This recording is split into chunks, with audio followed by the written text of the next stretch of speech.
ازاي ممكن الكندل يحسن الانجليش بتاعك؟ تعال نشوف ازاي ممكن نعمل كده من خلال الكندل، واهم فيتشر وهي الديكشنري والفوكابلري بيلدر. اول حاجه ممكن تعملها عشان تستخدم الديكشنري، فانك مثلا هتجيب كلمه زي كده وبعد كده تدوس عليها، هيطلع لك الترجمه بتاعتها لو انت شغال اوكسفورد انجلش تو Arabic مثلا.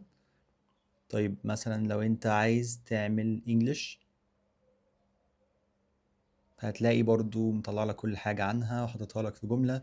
الكلام طبعا بيساعد لو انت عايز تزود الفوكاب بتاعك.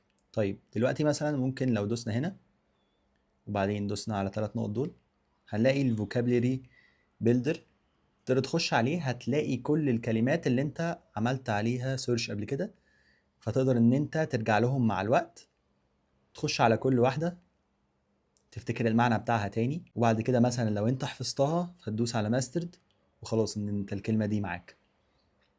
فهتقدر مثلا دلوقتي في 442 كلمة، في ممكن كلمات تحط بالغلط ساعات مع الوقت، ولكن ممكن مثلا لو انا الكلمه دي خلاص حفظتها فبدوس ماسترد، او ان انا ادوس ديليت. مثلا دي تسالني، انا اكيد اعرف يعني ايه تسالني فاعمل ديليت. فالموضوع ده ممكن يساعدك جدا لو انت بتحاول انك تتعلم اللغه، ايا كان اللغه اللي انت بتتعلمها. حتى ممكن تحسن العربي بتاعك من خلال الفوكابلري بيلدر بتاعك.